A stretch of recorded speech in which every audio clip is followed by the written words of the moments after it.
Et nous voilà de retour à notre magazine de télévision. Madame, monsieur, encore une fois, bonjour ou bonsoir, où que vous soyez actuellement dans ce bas monde. L'émission est diffusée à partir de Montréal et nous recevons aujourd'hui à notre émission Erika. Bonjour, comment ça va? Bonjour, merci de m'accueillir sur votre plateau, dans votre émission. Je suis extrêmement honorée et enchantée d'être ici. Je vais bien. Oui, je vais bien, surtout avec l'hiver. Voilà. Oui, avec l'hiver qui est déjà là, parce qu'avant, je disais l'hiver est à nos portes, mais là, je sens que l'hiver est vraiment là. Oui, il est là. Il est là, c'est vrai. Erika, on vous présente comme une artiste pluridisciplinaire Oui. ou multidisciplinaire. Vous avez plusieurs passions et plusieurs talents. Oui. Et Dieu m'a béni, comme j'aime le dire. Oui. Je pense que quand il m'a créé, il m'a regardé, il a dit, ben, toi, je vais te donner des petites choses. Et oui, je suis artiste pluridisciplinaire. Oui. J'ai à mon actif une carrière de danseuse de plus de 12 ans. 12 ans? Oui, je suis également chanteuse, performeuse, actrice et comédienne. Donc, voilà, et professeure de danse aussi. OK. Donc actrice, ça veut dire que vous êtes une championne à faire semblant? Est-ce que je suis une championne? Je ne saurais pas le dire. Faire semblant? Mais c'est ça, mais je ne saurais pas dire si je suis une championne, mais je sais que on peut faire semblant. Je m'en sors. Parce qu'on dit un acteur, une actrice, oui. C'est quelqu'un qui fait semblant. Je sais que je me Il rentre dans oui. la peau, dans la peau du personnage, oui. carrément de quelqu'un, c'est ça? Oui, oui, oui. C'est tout un travail, ça. Hein? Oui, c'est tout un travail. Et disons que ce qui est bien aussi, c'est que de toute façon, dès que tu es artiste, très souvent, tu es dans un personnage, dépendamment de ce que tu veux que ton public voit, de ce que tu veux transmettre, donner. Et parfois, je vais essayer d'expliquer ce que je dis. Une personne qui est complètement... qui a peur des gens, qui est timide et tout, mais c'est une personne aussi que tu vas retrouver sur scène qui va être déchaînée, tellement son art la passionne et tout. C'est une personne qui, à un moment donné, a deux personnalités. Oui. C'est une personne dans sa vie quotidienne qui peut être timide, voilà, introvertie et tout. Oui. Et sur scène, cette même personne-là s'avère être quelqu'un d'explosif. Mais savez-vous ce que vous dites là? C'est bizarre que vous me disiez ça parce qu'on va continuer tantôt parce qu'il y a tellement à dire sur vous. Je n'ai pas encore commencé par les compliments, mais on va y arriver. Merci. Mais ce que vous dites là, c'est... Moi, ça m'avait frappé avec... je prends un exemple d'une vedette que moi j'ai adorée depuis que je suis très jeune, à l'époque de Jackson 5, celui qui est devenu Michael Jackson. Oui. Mais moi, j'aimais les Jackson 5 depuis mon enfance à Rabat, au Maroc, très jeune encore, les années 69, 70 à peu près. J'étais un fan déjà. Mais je ne connaissais pas ces gars-là. En venant ici un peu plus tard, j'ai suivi un petit peu. Là, c'est venu le fameux Michael Jackson, tout ça. Et je l'ai observé sur scène, comme beaucoup de gens, ce côté naturel, là, tu sais, de pouvoir bouger, cette façon naturelle de chanter et tout ça, en fait, de bouger sur scène. Et la réaction du public aussi. Et à un moment donné, j'ai vu une petite interview où j'avais senti que ce mec était timide. Je me suis dit, merde, attends un peu. Et par en fait sa petite voix, là. Non, mais c'est pas ça. Mais j'ai comme senti, parce que moi, je suis aussi timide. Sauf qu'on le cache, tu vois. J'ai dit, tiens, mais ce mec, il m'a l'air timide. Mais pourtant, un grand Michael ne peut pas être timide. Et quand je le voyais sur cette scène, ce que vous dites là, c'était l'explosion terrible, mais totale de toute sa personnalité qui s'exprimait. Oui, oui. Et ce qu'il faut comprendre, c'est que, et je pense que ça va faire sens, même pour vous, c'est qu'en réalité, ce n'est pas une partie de nous qu'on cache. Ah bon? Non.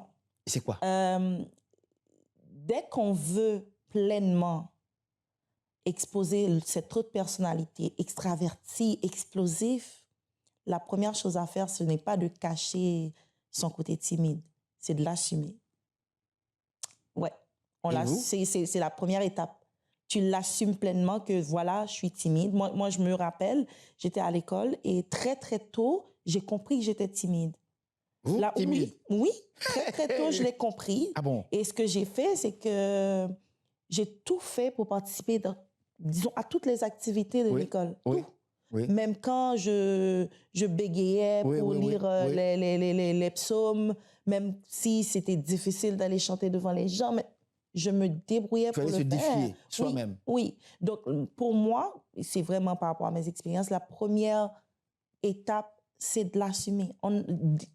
Cacher cette partie ne fait pas honneur à l'autre partie que tu veux explorer en toi. Bon, dites-moi. Ah, il y a tellement... Attends. On va revenir parce que là, j'ai des félicitations à faire. Mais avant les félicitations, dites-moi, en fait, vous êtes originaire d'Haïti, vous êtes né ici, oui, c'est ça? Je suis née en Haïti. Oui. Je suis née en Haïti et je suis arrivée ici il y a 2 ans et demi, comme j'aime le dire. 2 ans et demi? Oui, je suis une nouvelle arrivante. Pardon? Ah bon? Oh là là! Oui. Ah bon? Wow. Oui, je suis arrivée ici il y a 2 ans et demi. Oui, à peine, oui. Et j'étais enceinte pendant plus d'1 an. Bon, pas plus d'1 an. Entre la grossesse et l'accouchement, parce que je suis arrivée ici, j'étais enceinte de 4 semaines. Donc, c'était vraiment au tout début de grossesse. Oui, début, oui. Et ma fille, elle a 19, 20 mois. 20 mois à peu près. Maman, bravo, félicitations. Merci. Dieu m'a d'ailleurs bénie, c'est la 2e fois. Hein. J'ai 2 filles et mon aînée est encore en Haïti. Donc, c'est ça. Donc, j'espère qu'elle ne va pas venir, éventuellement. Je croise les doigts. J'espère qu'elle sera là très, très bientôt. Parce que, voilà, elle me manque et on a toujours été toutes les deux, elle et moi. Le fait de me séparer d'elle pendant 2 ans, c'est très, très compliqué. C'est beaucoup. C'est beaucoup. Et la situation actuelle d'Haïti ne vient pas améliorer l'inquiétude que tu as en tant que mère. Déjà, dès que tu es loin de ton enfant, c'est déjà problématique. Avec la conjoncture actuelle, être loin de ton enfant. Je ne veux pas rentrer dans les détails parce qu'on a tellement à dire, vous avez tellement à nous en donner. Mais vous, dites-moi, est-ce que c'est vraiment la situation politique actuelle qui a fait que vous puissiez quitter Haïti? Ben, disons les deux, et aussi une partie des problèmes personnels que j'ai eus, parce que il faut savoir que c'est assez compliqué de vivre en Haïti, non seulement avec la conjoncture politique, mais aussi sociale, économique, et surtout dans ta vie personnelle, il y a beaucoup d'aspects qui peuvent vraiment te mettre en danger. Donc, à un moment donné, moi, perso, je le dis toujours, je le dis souvent plutôt, j'avais pas en tête d'immigrer. Vous étiez très bien chez vous? Oui, j'étais super bien. J'aimais par contre voyager parce que... Bah oui, comme un peu tout le monde. Je voyageais, j'allais à Taïwan pour un festival. Je suis allée pour un festival. J'ai fait des résidences en Guadeloupe, j'ai été à Trinidad et autres. Donc, ça me plaisait, moi, ma vie chez moi. Mais surtout, Haïti, c'est beau. C'est beau, Haïti. J'ai vu les images, on nous cache certaines choses. Le véritable paradis, c'est pas possible. On nous cache, on vous cache beaucoup de choses. Mais on regarde quand même, on regarde, madame. Croyez-le, on regarde. Écoutez, là, on va présenter maintenant un extrait à notre public. Je vous ai fait venir à l'émission, je vous ai invité à l'émission parce que, madame, je vous ai vu lors d'une soirée absolument extraordinaire. On va se rappeler grâce à Marina Baldé. Où vous étiez présente, où vous vous êtes exprimée. Alors, avec explosion comme pas possible, où l'on sentait que cette force, ce talent naturel en vous dans la danse. On va présenter maintenant, si vous voulez, à notre public, le premier extrait. Pouvez-vous juste, avant qu'on présente cet extrait, nous situer un petit peu l'extrait, en fait, le tableau, finalement, que vous nous présentiez? Moi, j'ai senti la force d'une femme absolument incroyable, la puissance féminine. Oui, j'ai eu la chance, comme je l'ai dit tantôt, d'aller à Taïwan lors de festival en 2018. C'était avec la compagnie Jean-René Delsoin. Et je crois que c'était Nanying Folklore Festival, un truc comme ça. Je ne me rappelle pas vraiment, mais c'était une des meilleures expériences de ma vie. Donc, cette vidéo, ce sera... une de mes interprétations en tant que danseuse de la compagnie Jean-René Delsoin avec tous mes collègues d'ailleurs. On retrouve cet extrait sur YouTube. Oui, sur YouTube, oui. Merci.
Et voilà, madame, monsieur, nous sommes de retour à notre magazine de télévision. C'est encore une fois un grand honneur de vous avoir à cette émission de télévision. Parlant un petit peu de danse comme telle, lorsque vous vous exprimez ainsi, qu'est-ce que vous voulez nous, comment dirais-je, qu'est-ce que vous voulez nous présenter exactement?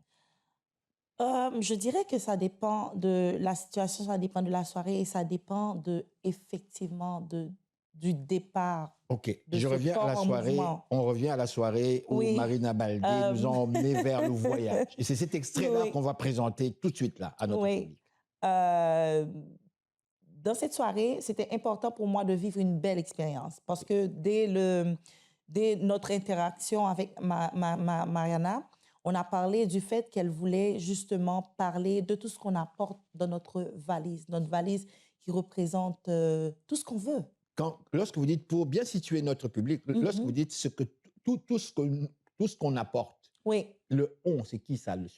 C'est tout le monde, tout un chacun. C'est l'immigrant, c'est la personne qui vit ici, c'est la personne qui va en voyage, c'est la personne qui s'en va. Mais là, on parle venir ici, ce qu'on apporte ici, au Québec, à Montréal, au Canada. Moi, personnellement, j'aime beaucoup parler de ce que moi j'apporte parce que comme je le dis à certaines personnes avec qui j'interagis, c'est la plupart du temps, on ne met pas l'emphase, on ne met pas assez ou même des fois, on ne met pas du tout l'emphase sur le fait que nous autres aussi, on apporte quelque chose. On n'est pas venu ici pour prendre. Moi, par exemple, je suis ici vraiment pour apporter la touche de chaleur que j'ai chez moi. Chez moi, on est dans la convivialité, on est hospitalier, on est beau, on est chaleureux. C'est vrai ça? Oui. Et notre histoire, d'ailleurs, parle de la résilience, parle de notre la résilience. Oui. Et moi, j'apporte tous ces aspects, tout ce côté, je dirais, haïtien que j'ai. D'accord. J'aime bien arrêter parce que j'aime bien que le public suive. Quand on parle de résilience chez vous, qu'est-ce que ça veut dire, madame? On peut déjà retracer l'histoire. Hein? Vous, personnellement, oui, on peut déjà retracer l'histoire, mais pour moi, personnellement, c'est beaucoup de choses. Moi, j'ai dû faire face très tôt au fait de ne pas avoir mon père avec moi, parce qu'il est mort, j'étais très jeune. En Haïti même? Oui, en Haïti. Et j'ai fait face à 2004. 2004, parce que, oui, étant enfant, c'était le coup d'État, je pense, le deuxième coup d'État de Jean-Bertrand Aristide. Et à cette période-là, la conjoncture, ma mère m'emmenait à l'école alors qu'on entendait les tirs de partout. On entendait réellement et vous allez à l'école quand même? Oui, j'étais à Sainte-Trinité. Sainte-Trinité était très, très proche de là où ça se passait. Donc, et l'école, c'est le point central de l'éducation en Haïti, je pense de tout part. Parce il fallait y aller absolument. Il fallait absolument aller à l'école. Donc, pour que tu n'ailles pas à l'école, il faudrait... Bon, à cette époque, les cellulaires n'étaient pas en vogue. D'ailleurs, je pense même pas que les téléphones portables existaient encore à cette époque-là. En tout cas, pas chez nous, en Haïti. J'avais quoi? J'avais 14 ans. Et voilà, tu savais même pas si l'école était fermée ou non. Donc, pour que tu saches que l'école soit fermée, il faut que tu t'y rendes. Oui. Donc, c'est quand tu arrives devant le portail que tu te rends compte que l'école... Que c'est fermé. Que l'école, elle est fermée. Il faut faire maintenant demi-tour. Voilà qu'il faut faire demi-tour. Donc, tu empruntais quand même le chemin pour y aller parce que l'école, tu allais à l'école. Peu importe comment ça se passait, tu allais à l'école. Donc, c'est ça, quoi. Et quand j'ai grandi, faire face à un mariage abusif, sortir de là avec ma fille, m'occuper toute seule d'elle, toute panoplie de situations qui t'apprennent ce que c'est que la résilience, ce que c'est que d'être fort, mais ce que c'est aussi de profiter, de savourer toutes les parties de la vie, parce que ces difficultés aussi font partie de la vie. Et savoir apprécier les moments difficiles, je sais, c'est plus facile à dire qu'à faire, mais savoir apprécier cette partie moins jolie de la vie, ça aussi te permet de savourer les meilleurs moments. Ah, c'est facile à dire, mais le vivre... Oui, très facile à dire, mais le vivre, c'est compliqué. Il y en a qui ne parviennent pas, vous le savez. Oui, je sais, et c'est Et c'est compréhensible. Moi, je dis que je fais des provisions pour mes beaux moments, les personnes que je rencontre là, je rencontre d'autres personnes, je fais des rencontres, j'emmagasine ces bons moments. Parce que je sais qu'à un moment donné, je vais avoir besoin de jus. D'accord, mais vous n'avez pas besoin de jus, je veux vous le dire, madame. Vous avez un grand talent. Merci. Vous êtes absolument extraordinaire et ça, Merci. Ça, c'est pas un compliment. On va présenter maintenant, si vous voulez bien, l'extrait que nous avons en fait réalisé lors de cette soirée où il était question justement, on parle de voyage quelque part, oui. Ce que nous apportons. Oui.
Neges flavodu, neges mamuladu, neges flavodu, kaulo, kaulo, kaulo, kaulo. Te uyezi mujada umbe, fonti no kaila.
Et nous voilà de retour à notre magazine de télévision Ça va causer. Nous sommes heureux, ma chère, nous sommes heureux d'être avec vous, de parler avec vous, d'échanger, de vous connaître un petit peu plus. Je vais vous laisser maintenant, il nous reste quoi, 1 minute et quelques, le mot de la fin. Moi, j'ai posé les questions que j'avais à poser. On a présenté les extraits, on va encore présenter un autre extrait. Mais je vais vous laisser avec le mot de la fin, vous adresser à votre public, ce grand public montréalais.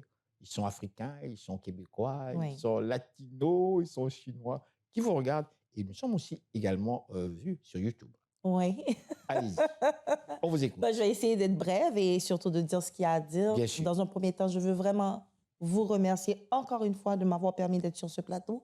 Et je remercie toutes les personnes qui vont regarder cette émission, mais surtout qui vont interagir, que ce soit sur votre page Facebook ou encore en me suivant aussi sur les réseaux Erika Julie. Voilà, j'aimerais vous dire que moi, j'envoie toujours ma bonne énergie, mes bonnes énergies, mes énergies positives aux gens, que ce soit à travers l'écran. Moi, je suis convaincue que tu transmets des choses simplement par ta présence. Donc, j'aimerais beaucoup remercier ces gens-là, vous remercier l'univers. Moi, j'adore faire ça. Est-ce que tu es heureuse? Oui, je suis très, très heureuse. Mes enfants, ma carrière, tout. Et je remercie mon pays d'adoption qui est le Québec. Bonne année, joyeux Noël, ma chère. Merci. Merci Santé, à vous succès, aussi. amour. Merci à vous aussi. Et voilà, madame, messieurs, restez là. Nous sommes de retour tout de suite après ces messages publicitaires.